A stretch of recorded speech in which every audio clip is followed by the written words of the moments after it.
With AEW Double or Nothing less than a week away and it being the first pay-per-view that they're having with full capacity back, I cannot be more excited for this Sunday.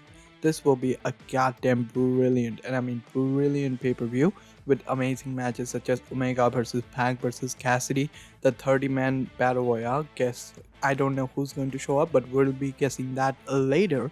Britt Baker versus Sheeta, and a lot of other matches that I'm very excited for.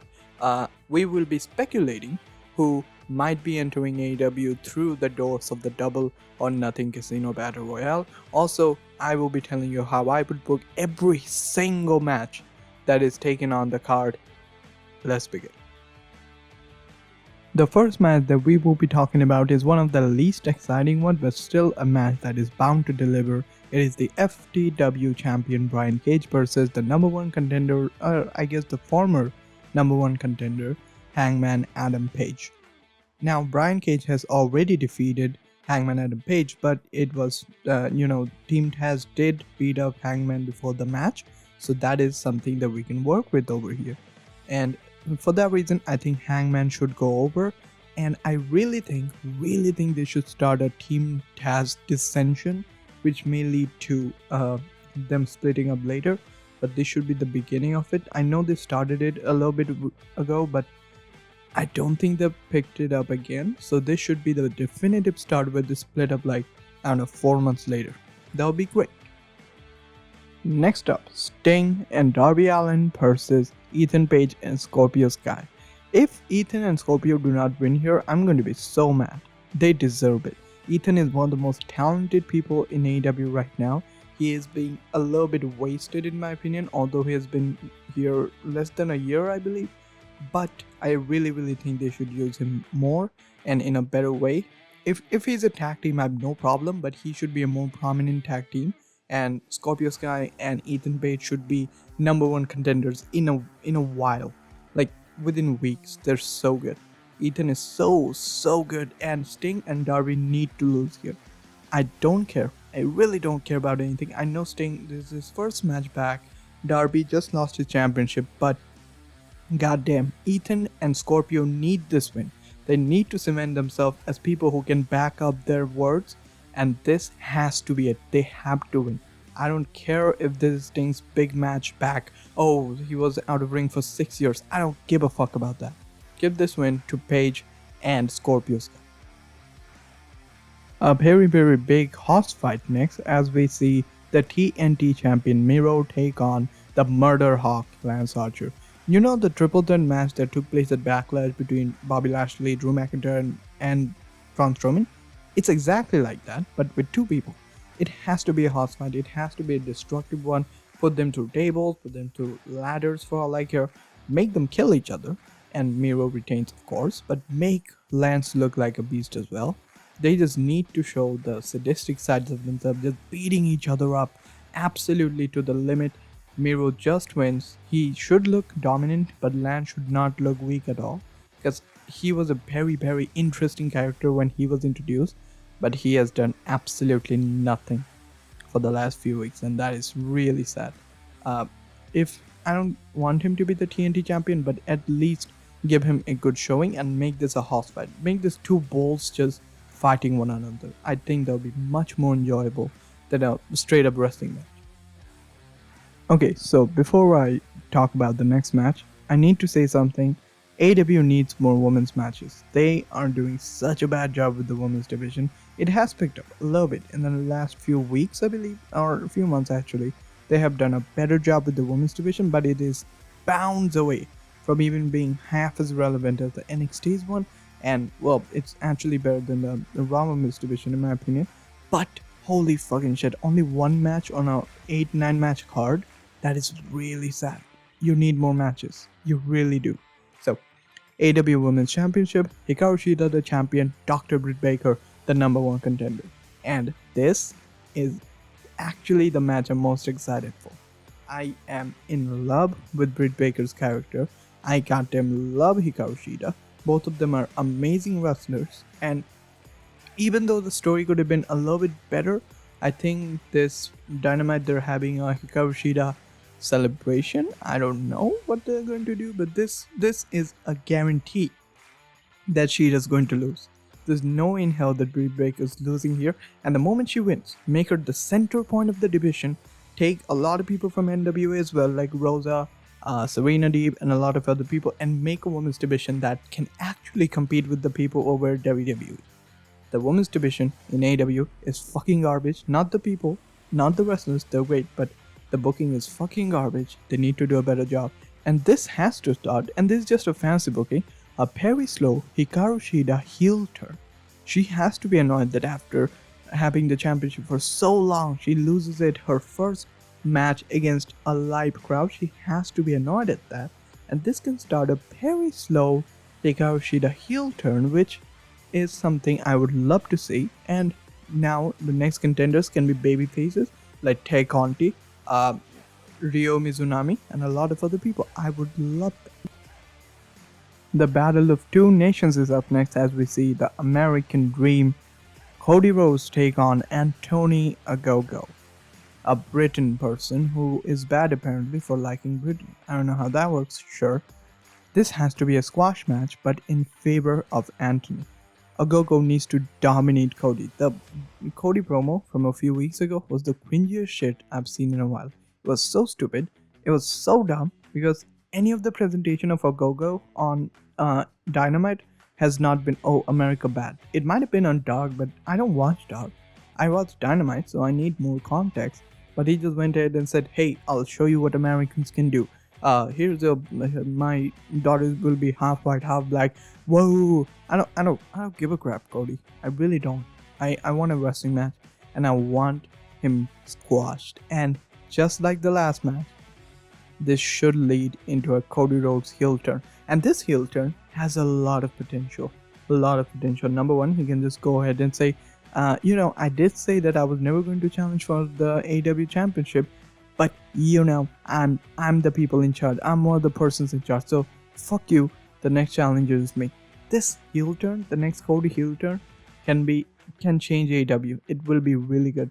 And this squash match, if this takes place, not only will make it Ogogo a goddamn legend, it will be a great seed for Cody Rhodes' heel turn. Let us talk about next about the one and the only Young Bucks versus Jon Moxley and Eddie Kingston for the AEW Tag Team Championship. Unpopular opinion, I know, but the Bucks should lose the championship. I fucking know, it sucks too, but I really think the AEW Tag Division is really good. But one of the things I don't like right now is how Luke Gallows and Carl Anderson do not exactly have titles with them. They did not win the Impact Tag Team Championships, so I don't think the Bucks should either, and this can lead to Kenny Omega being the only one with multiple championships, the tag teams being really angry at him for it and hunting down for championships. And when the Bucks realize that they cannot win the championships here, they can go to Impact, they can go to Ring of Honor, they can go to, NWA, they can go to New Japan, and they win championships there. And this can start a world tour for Young Bucks. I would love that. And another reason why I think the Bucks should lose is that I really want a shake-up in the tag division. And I really want FTR to challenge Mox and Kingston for the Tag Team Championship and eventually win. I think FTR should be the champions in months. They should be the champions. They're a part of the Pinnacle, right?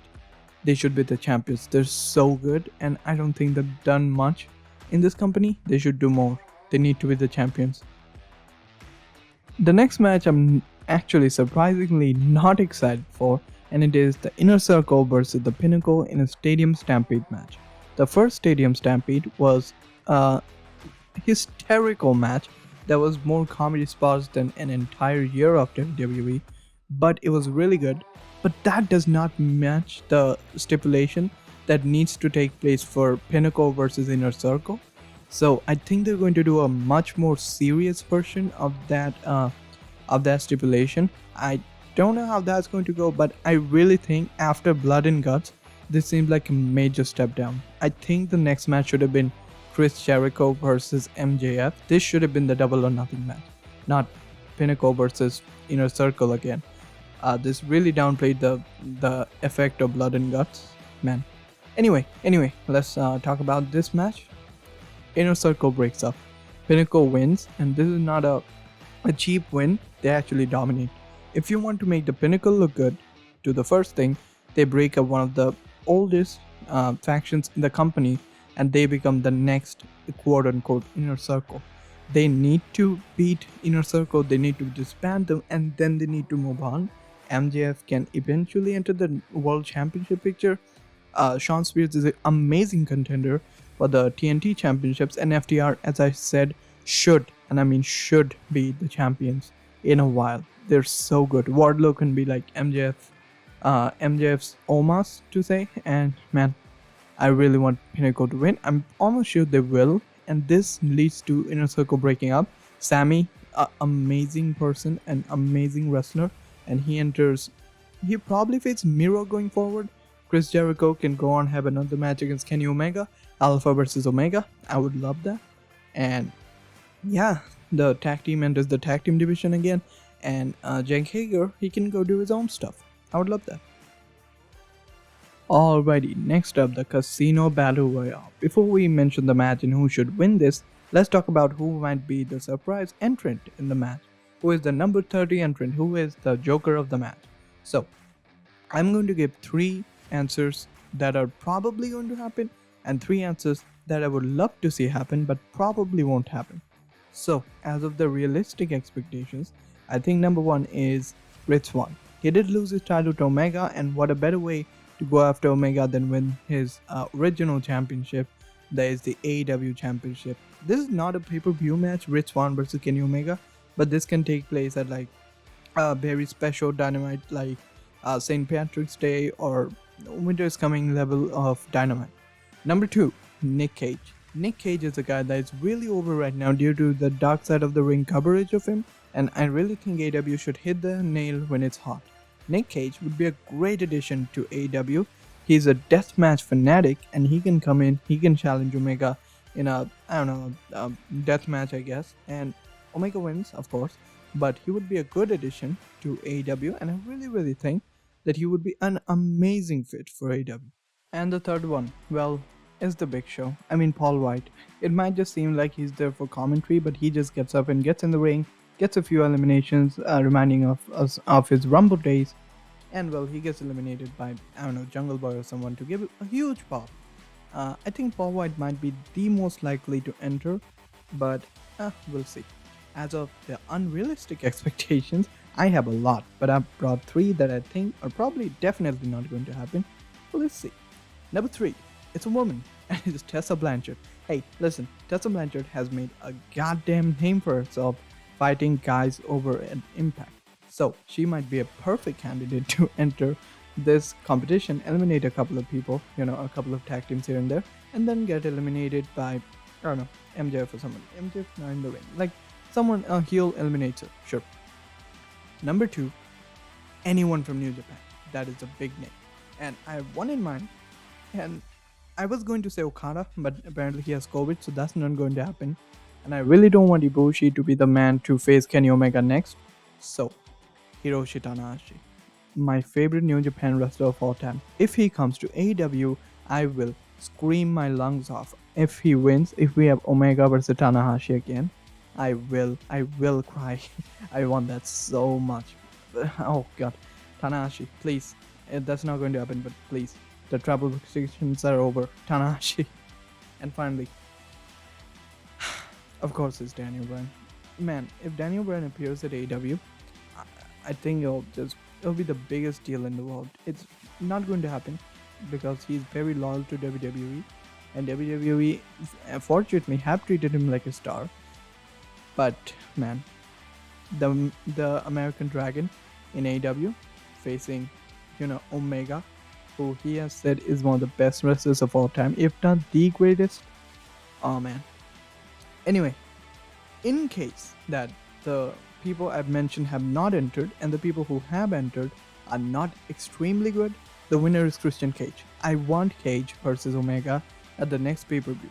I will love that. Cage does not win. He absolutely does not win. But Christian Cage versus Kenny Omega is a match I would love to see.